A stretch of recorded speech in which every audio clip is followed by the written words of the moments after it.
2027 का चुनाव एआईएमआईएम बेहद मजबूती से लड़ने जा रही है और जो दावेदार हैं अब उनसे बायोडेटा लिए जा रहे हैं।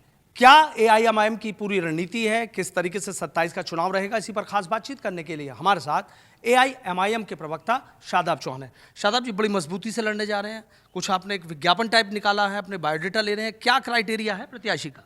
निश्चित हमारी पार्टी आवेदन प्राप्त कर रही है उन लोगों से जो इच्छुक हैं और जो समाज के लिए कुछ बेहतर कर सकते हैं और इस जनविरोधी सरकार के सामने टकरा सकते हैं, और अगर चुन के आते हैं तो उनके अंदर अगर हिम्मत है कि जनता की सेवा कर सकें और ऐशो आराम की नहीं बल्कि जनसेवक के रूप में, जिस प्रकार हमारे हैदराबाद में विधायक 7 के 7 विधायक एवं हमारे सांसद जी सब लोग बैठ कर के वहाँ जनता दरबार लगाते हैं और रोज़ाना जनता की सेवा करते हैं, तो उस प्रकार के लोगों का चयन करने का हम लोग का प्रयास है। कितने लोग अब तक आवेदन कर चुके हैं, कब से शुरुआत कब तक है?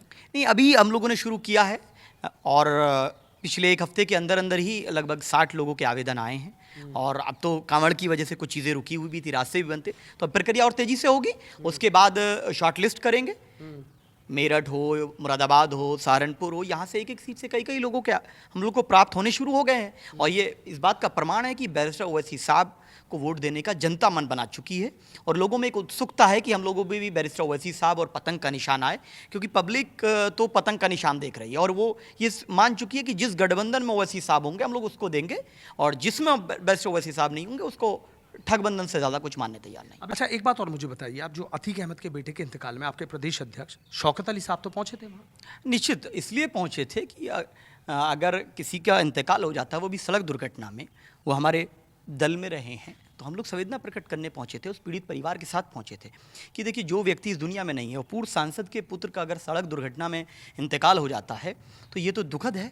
किसी की भी देहांत होता है, हम लोग किसी से सहमत असहमत जीवन में हो सकते हैं, लेकिन देहांत के बाद और ख़ास करके उनके पुत्र के देहांत के बाद संवेदना प्रकट करनी चाहिए। लेकिन लोगों के अंदर इतना अहंकार आ गया है या मुसलमानों को इतना पॉलिटिकली अनटचेबल समझते हैं कि जिस दल से वो सांसद रहे, समाजवादी पार्टी ने एक ट्वीट नहीं किया, एक बयान जारी नहीं किया, क्योंकि मुसलमानों को ये सियासी अछूत बनाना चाहते हैं और ये मुसलमानों को अपना राजनीतिक गुलाम समझते हैं कि ये जाएगा कहाँ, इसकी क्यों बात करनी है आपको। आप उसके दुख में शामिल होकर 2 शब्द नहीं बोल सके। और जो इमरान प्रतापगढ़ी कांग्रेस के कहते हैं, उन्होंने कहा था कि मेरे रहबर हैं। रहबर कहा, पिता तुल्य कहा। क्या पिता तुल्य है? यानी कि पिता ही मानिए, उनके अगर बेटे यानी कि भाई का देहांत होता है तो आपको 2 शब्द नहीं बोल सकते आप? कौन सी मजबूरियां हैं आपकी ऐसी? कौन सा समाज नाराज हो जाएगा कि अगर सड़क दुर्घटना में किसी के बच्चे का देहांत हो गया और उसके प्रति दुख का इजहार कर दिया तो कौन नाराज हो जाएगा बताइए? अगर कोई नाराज हो रहा है तो उसको तो गिद्ध कहिए आप। कौन लोग नाराज होंगे इस दुर्घटना पर? अगर कोई संवेदना प्रकट कर रहा है तो इसमें नाराजगी की बात कहां गई? क्यों नहीं गए, क्यों नहीं ट्वीट किया? नहीं, ये सब वोट बैंक की राजनीति और मुसलमानों को पॉलिटिकली अनटचेबल समझते हैं। जब तक अतीक अहमद जी से इन लोग को लाभ हो रहा था तो ये वो रहबर रहनुमा सब नौटंकी कर रहे थे। आज वो जब इस दुनिया में नहीं है, उनके बेटे का देहांत हो गया और तो परिवार के साथ दुख की घड़ी में खड़े होने की हिम्मत नहीं है। इसी को कहा जाता है धोखेबाजी। यही तो धोखा है कि जब आप किसी से कुछ लाभ ले रहे हैं तो आप समर्पण हैं आपका, आप कह रहे हैं सभी कुछ मेरे हैं, लेकिन अगर वो इस दुनिया से नहीं, उनसे आपको लाभ नहीं मिल रहा है तो फिर आप जहां से लाभ मिल रहा है उसके कहने पर उसको छोड़ दीजिए, उनको आप तनहा छोड़ दीजिए। वही समाजवादी पार्टी कर रही है। अखिलेश यादव जी भी मुसलमानों को अछूत बना चुके हैं और वही इमरान प्रतापगढ़ी है। ये तो बेनकाब हो गया दोनों का चेहरा और वहां की जनता इसका जरूर जवाब देगी। गठबंधन की आपने बात करी, आप लगातार ये मांग कर रहे हैं अखिलेश यादव दरवाजे खोल दें, हम यूपी में आना चाहते हैं। दरवाजा तो आपके लिए खुल नहीं रहा, इतना दरवाजा मजबूत है या आप कमजोर हैं कि दरवाजा आपके लिए नहीं खोला जा रहा? देखिए, अगर कोई मोहब्बत में हाथ बढ़ाए, दोस्ती का हाथ बढ़ाए भारतीय जनता पार्टी को हराने के लिए, सेकुलर वोटों का बंटवारा रोकने के लिए, योगी जी को मुख्यमंत्री बनने से रोकने के लिए, तो उसको कमजोरी ना समझी जाए। नहीं तो दूसरे भी तरीके हैं। हम चुनाव तो लड़ेंगे, मजबूती से चुनाव लड़ेंगे। जो 20% मुसलमानों के वोट पे जो ठेकेदारी करते आए ना, अब वो उसका तो कुंभल होने वाला है, वो किसी से नहीं रुकने वाला। कितना आप दरवाज़ा बना लो, आप वेल्डिंग करा लो, जो चाहे करा लो, क्योंकि उत्तर प्रदेश के मुसलमानों के दिल के अंदर जो सवाल हैं वही हम पूछ रहे हैं। हर चौराहे पर इनके नेताओं से पूछा जाएगा कि हमने आपको बीजेपी से मुकाबला करने के लिए 100 विधायक जिताए, 37 सांसद जिताए, लेकिन मेरी मस्जिद गिरी, मेरा मदरसा गिरा, मेरे खानकाह पे कार्रवाई हुई, मेरे घरों पे बुलडोज़र चला, मेरी मॉब लिंचिंग हुई दाढ़ी टोपी के नाम पर, बुलडोज़र का दुरुपयोग, कानून का दुरुपयोग, फर्जी एनकाउंटर हुए। कितने सांसद विधायक सड़कों पर आंदोलन कर रहे थे मुसलमानों के लिए? कोई फोटो वीडियो है क्या? ये सवाल पूछा जाएगा। और जब तुम बोल नहीं सकते मेरे लिए तो आप पर विश्वास नहीं होगा। 34 साल विश्वास कर लिया और पहली बार बुलडोजर मुसलमानों के खिलाफ चला, मुजफ्फरनगर में अखिलेश जी की सरकार में मुजफ्फरनगर दंगा पीड़ितों के कैंप पर पहली मॉब लिंचिंग हुई गोमांस के नाम पर अखलाक की बिसहड़ा गांव में समाजवादी पार्टी की सरकार में। तो इन्हीं की सरकार में शुरू हुआ है जो ये आज हो रहा है। और ये अभी आपने गठबंधन की जो बात करी, जो पीडीए का पी है वो बार बार बदल जा रहा है, इस बार पीडीए का पी पंडित हो गया। दरअसल इनका पीडीए तमाशा है, नौटंकी है, ड्रामा है। इनका है पहला दावा अखिलेश जी के परिवार का, ये है इनका पीडीए, उनके संबंधित परिवार का। कभी ये पंडित बोलेंगे, कभी पिछड़ा बोलेंगे, कभी ए फॉर अल्पसंख्यक बोलेंगे, आदिवासी बोलेंगे, कभी आदि आबादी बोलेंगे। मुझे लगता है कि अखिलेश जी इस प्रकार से अगर वो अहंकार में रहेंगे और मजलिस इत्तेहादुल मुस्लिमीन को हिस्सेदारी नहीं देंगे तो ये मुख्यमंत्री नहीं, कन्फ्यूजन मंत्री बनकर रह जाएंगे, उससे ज़्यादा कुछ भी नहीं है। उससे ज़्यादा कुछ नहीं। अभी आपने एक वीडियो जारी करा था, मुख्यमंत्री जिस दिन आए थे उस दिन गुलाम मोहम्मद साहब हैं, विधायक हैं सिवाल खास से आरएलडी के, अगर उन्होंने कांवड़ियों पर फूल बरसा दी, आपको क्या दिक्कत है? नहीं, मुझे तो तब भी दिक्कत नहीं है। वो तिलक लगाएं, वो रोज़ पूजा करें, वो सनातन धर्म को स्वीकार कर लें, वो कांवड़ लेकर के आ जाएं, मुझे क्यों दिक्कत होगी? मुझे क्यों दिक्कत होगी? मुझे कोई दिक्कत नहीं है। प्रॉब्लम ये है कि उन्होंने समाजवादी पार्टी और आरएलडी का जो अलायंस था, बीजेपी को हराने के नाम पर वोट लिया, और जिसको हराने के नाम पर वोट लिया उन्हीं के साथ आप फूल बरसा रहे हैं। प्रॉब्लम यह है कि वहां की जनता के साथ ये गद्दारी नहीं है क्या? जिस जोश के साथ उनको पीछे, बड़ी बात कह रहे हैं, गद्दारी शब्द। बिल्कुल मैं कह रहा हूं, इसलिए कह रहा हूं कि जिस जोश के साथ वो, ऐसा लग रहा था कि उनकी जीवन का आखिरी लक्ष्य ये है कि बस मैं योगी जी के साथ फ्रेम में आकर के फूल बरसा दूं।